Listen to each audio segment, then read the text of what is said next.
Hello, এখন তুমি কোথায় আছো? আমি এখানে আছি, তুমি তাড়াতাড়ি চলে এসো। হ্যাঁ, ঠিক আছে। দাদা তোমার একটু বল দাও তো, আমি ফোন করব। কি চাচ্ছিস? মোবাইল? এই মোবাইলের দাম কত জানিস? হ্যাঁ, তোদের মতো গরিবরা এই মোবাইল জীবনে ছুটিয়ে পাইছে, তুই এই মোবাইলে ফোন করতে চাস? মোবাইলের দাম কত জানিস? 2 লাখ টাকা এই মোবাইলের দাম। আর তুই এই মোবাইল দিয়ে ফোন করতে চাস?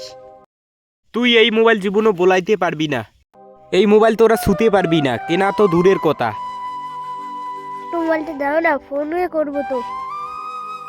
ফোন করাও যাবে না, কারণ এই মোবাইলের দাম 2 লাখ টাকা নিচে। 2 লাখ টাকা, 2 লাখ টাকা জীবনে চোখে দেখছিস? আমি দেবো তোকে 2 লাখ টাকা ফোন করার জন্য? শালা ভিখারির বাচ্চা! এই ভিখারির বাচ্চাগুলো যে কোথা থেকে এসে এসে খালি ডিস্টার্ব করে। তোর বাবা মা কি করে রে? আমার বাবা মা কেউ নেই, আমি ছোট থেকে অনাথ। ও আচ্ছা, সর, আমি মোবাইল টোবাইল দিতে পারবো না।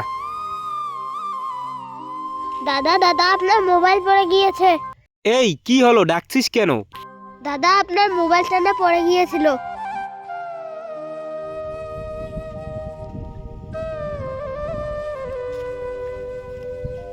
এই শোন,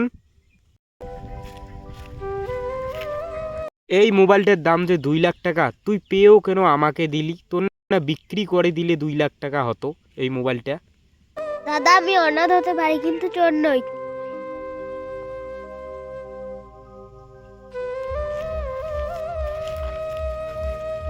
তো গাইস, অনেক দিন তো হাসিয়ে আসলাম, তার জন্য একটা ভালো ভিডিও তোমাদের মাঝে তুলে ধরলাম। ভিডিওটা যদি ভালো লাগে লাইক কমেন্ট শেয়ার করো। আর গাইস, এটা বাস্তবে, কিন্তু বাস্তবে এই ঘটনাগুলো ঘটে দেখি আমি বাস্তবের সঙ্গে তোমাদের এই জন্য এই ভিডিওটা তুলে ধরলাম।